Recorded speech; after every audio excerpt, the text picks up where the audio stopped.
Bonjour tout le monde, aujourd'hui je vous propose de faire une vidéo annexe par rapport à la vidéo discutant du NE555 dans son mode d'oscillateur instable. Ici, donc je vous propose diverses réalisations que j'ai pu faire, donc à savoir ce sont des oscillateurs instables ou si on veut des multivibrateurs instables et ils ont le même effet mais en utilisant, je veux dire, des montages différents les uns des autres. Donc je vous propose au travers de cette vidéo de vous montrer de façon chronologique les montages que j'ai réalisés pour faire donc ces réalisations, à savoir ces oscillateurs instables. Donc en premier, c'est celui-ci que j'ai réalisé. Donc soyez indulgents, c'est ma toute première réalisation. Que dire là-dessus, à part que pour moi c'est un travail, je veux dire, pas du tout propre, pas du tout fini. C'est un travail platement expliqué merdique. Mais voilà, c'est un petit travail, une petite réalisation qui m'a servi de m'exercer un peu au travail sur plaque à souder. Donc on voit que j'ai les petits points de soudure un peu partout ici. Et toutes les liaisons ont été réalisées à l'aide de ces morceaux de fil que j'ai connectés d'un composant à l'autre. On voit qu'il a 2 diodes LED, 2 transistors, 2 résistances et 2 condensateurs.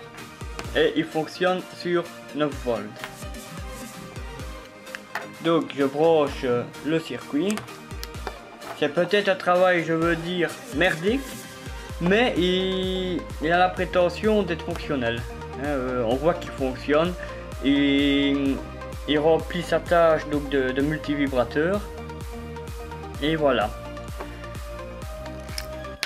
Donc ça a été ma toute première réalisation. Ensuite, juste à part après, j'ai fait alors cette réalisation aussi, que voici. Donc là on utilise des résistances, un transistor, 2 condensateurs, une LED. Il fonctionne sur du 9 volts. Cette fois j'ai branché donc l'entrée et la sortie sur un bornier.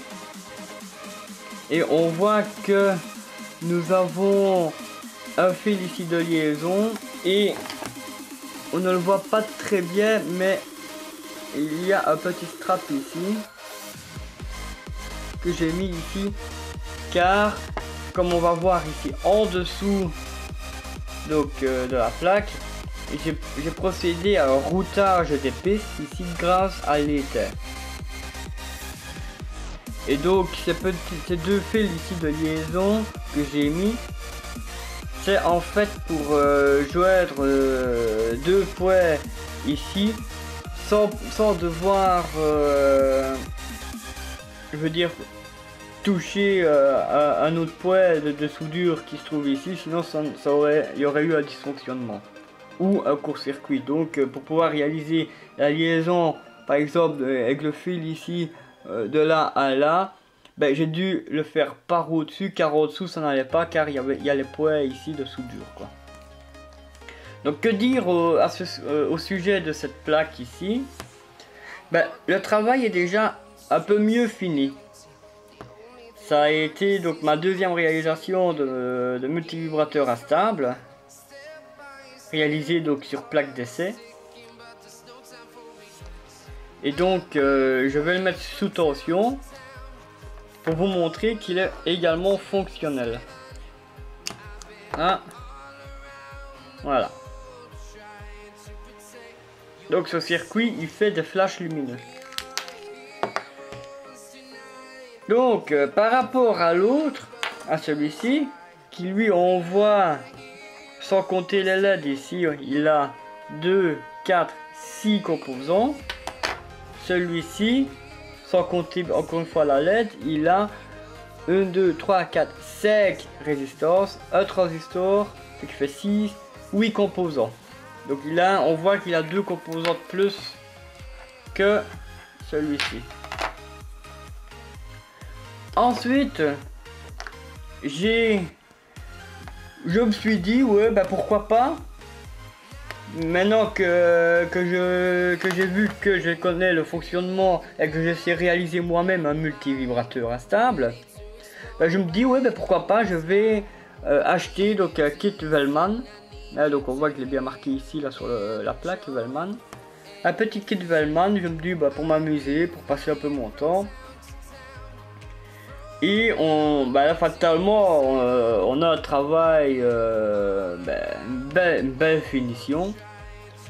On a une plaque vraiment qui a un aspect professionnel. Il fonctionne sur du 9 volts également. Quand on retourne, on voit que là, le routage des pistes, il est gravé dans le PCB.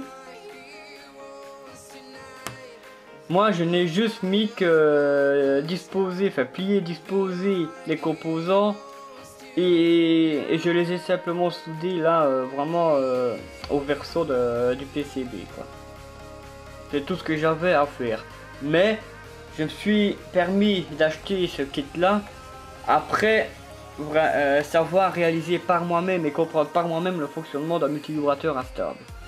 Parce que c'est pas ce genre de kit qui va nous apprendre quoi que ce soit, à part nous fournir un schéma donc dans les documentations qui sont fournies avec.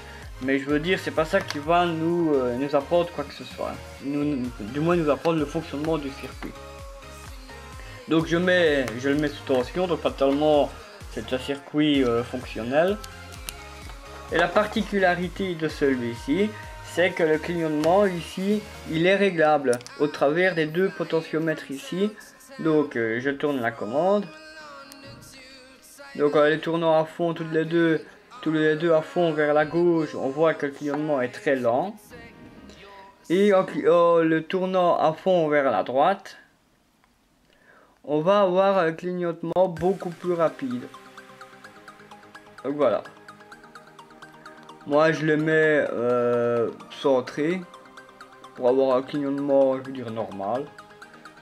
De plus ou moins 1 Hz, de plus ou moins un clignotement par seconde. Et donc voilà.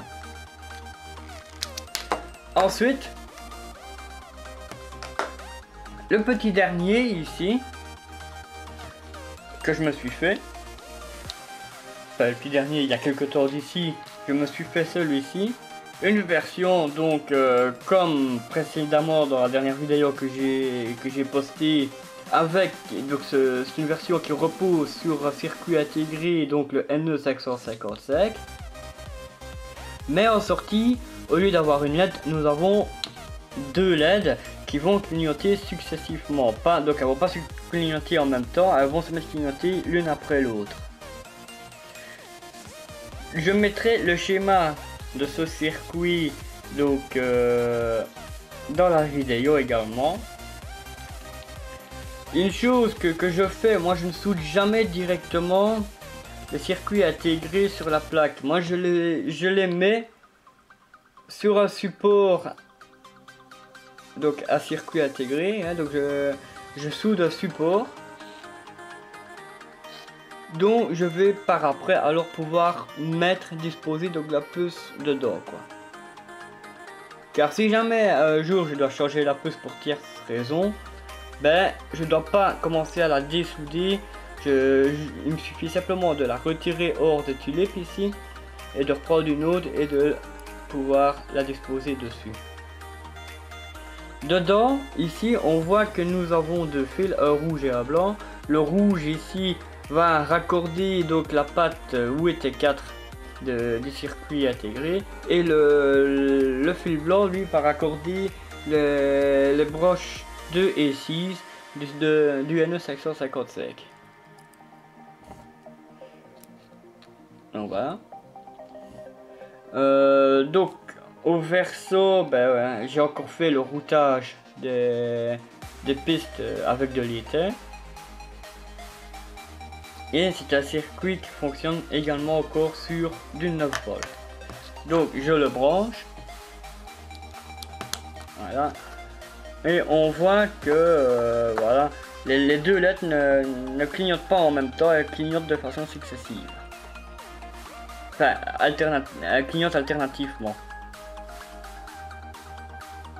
Donc voilà. Ce sont des deux LED à forte luminosité. Et on voit que le circuit est fonctionnel. Donc voilà, en espérant donc que cette petite annexe là vous a plu, je vous souhaite une bonne journée. Ce sera à plus pour les prochaines vidéos de la chaîne Proto Électronique.